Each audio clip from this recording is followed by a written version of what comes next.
जतिन, ऋषि और ईशान बचपन से ही गहरे दोस्त थे। साथ में पले बड़े वो तीनों दोस्त एक दूसरे के जिगरी थे और हमेशा साथ ही घूमते थे। पर जब ऋषि और उसकी फैमिली ने इंडिया से बाहर सेटल होने का डिसाइड किया तो ये उन तीनों के लिए मानो आखिरी दिवाली थी जो वो साथ में मनाने वाले थे। दिवाली के जस्ट बाद ऋषि अपनी फैमिली के साथ वो शहर हमेशा हमेशा के लिए छोड़कर जाने वाला था। तीनों ही चाहते थे कि ये दिवाली उनके लिए यादगार रहे। दिवाली की पूजा के बाद जतिन, ऋषि और ईशान एक ही स्कूटी पर ट्रिपलिंग करते हुए घूमने निकल गए।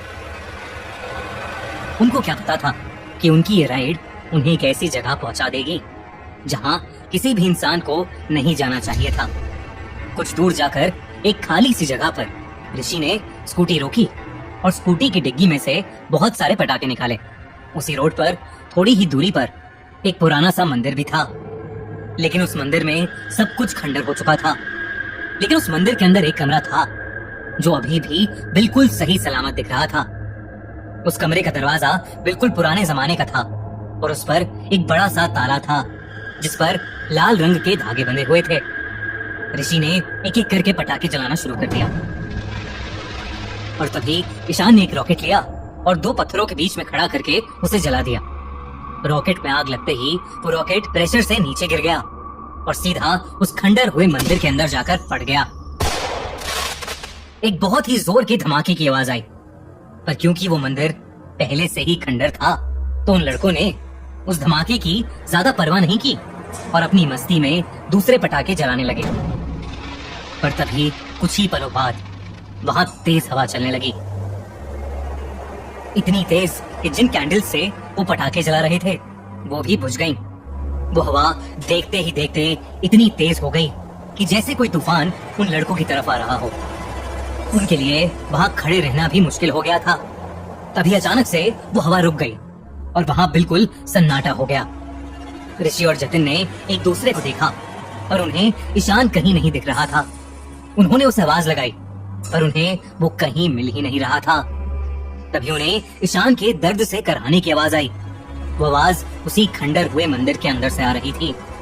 ऋषि और जतिन दौड़कर वहां पहुंचे तो उस खंडर के पत्थरों के ऊपर ईशान लेटा हुआ था और उसके पेट पर बड़े बड़े नाखूनों के निशान थे। उसके पेट से बहुत खून बह रहा था।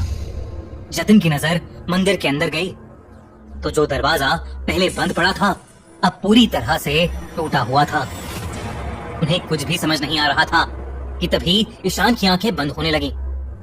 अपने घाव की वजह से वो कुछ बोल भी नहीं पा रहा था और इसलिए उसने घबराई हालत में मंदिर की छत की ओर इशारा किया और जैसे ही जतिन और ऋषि पलटे उनकी रूह ही कांप गई। मंदिर की छत पर एक दानव जैसा दिखने वाला भयानक जीव चिपका हुआ था।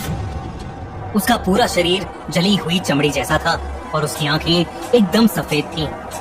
जैसे ही ऋषि और जतिन ने उसे देखा वो अजीब तरीके से उन्हें देखकर चीखने लगा। वो तीनों बहुत ही बुरी तरह डरे हुए थे। ऋषि और जतिन ने ईशान को उठाया और उस मंदिर से बाहर भागे। वो अजीब सा दानव भी उनके पीछे भागता हुआ छत से नीचे आ गया। उन तीनों को अपनी मौत नजदीक आते दिख रही थी।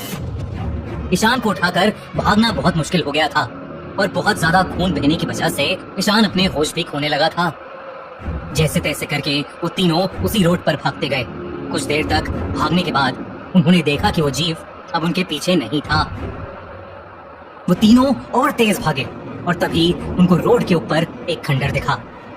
जतिन की नजर सामने रोड पर गई तो उनकी स्कूटी वहीं खड़ी थी।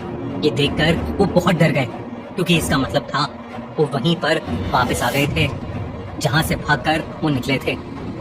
और जो खंडर उन्हें दिख रहा था वो वही खंडर हुआ मंदिर था जहां पर उन्हें वो राक्षस दिखा था। उस मंदिर के बंद दरवाजे के अंदर एक छोटा सा कमरा था जहां एक मूर्ति लगी थी और वो मूर्ति किसी और की नहीं बल्कि उसी दानव की थी जो उनके पीछे पड़ा था। उस मूर्ति के नीचे लिखा था जय खंगूर देव। वो तीनों बेहद डर गए थे। उन्हें समझ नहीं आ रहा था कि वो कहां पहुंच गए हैं। ऋषि ने मदद के लिए अपना फोन निकाला पर उसके फोन में नेटवर्क ही नहीं था। उसने उस मंदिर की एक फोटो खींची और ईशान को उठाकर वो दोनों स्कूटी के पास ले जाने लगे। तभी उन्हें अपने पीछे से एक अजीब सी आवाज आई। उस दिवाली के दिन के बाद ऋषि, जतिन और ईशान कहाँ गए ये किसी को नहीं पता। पुलिस को उस मंदिर के पास से सिर्फ ऋषि का फोन मिला था, जिसके अंदर उस खंडर की एक फोटो थी। जब उस इलाके के पुजारी को ये पता चला कि उस खंडर में ये हादसा हुआ है, उसने उसी दिन ही उस जगह को छोड़ दिया। उस पुजारी ने उस इलाके के बाकी लोगों को भी बताया कि करीबन 500 साल पहले खंगूर नाम का एक दानव धरती पर आ गया था। वो इंसानों को खाकर अपनी शक्ति बढ़ाता था।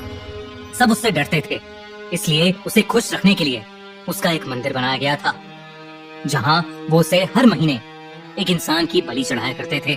कहा जाता है कि कई ऋषियों ने मिलकर खंगूर को उसी मंदिर में एक कमरे में कैद कर लिया था, पर अब दिवाली के उस पटाखे की वजह से वो दरवाजा खुल चुका था और खंगूर अब आजाद हो गया था। आज भी उस शहर से रात में इंसानों के गायब होने की खबर आती रहती है। ना तो उनकी कोई लाश मिलती है और ना ही कोई सबूत। पुराने रहने वाले सभी लोगों ने वो इलाका छोड़ दिया है, पर वो राक्षस खंगूर शायद आज भी वहीं उस इलाके में अपनी सालों की भूख मिटाता रहता है।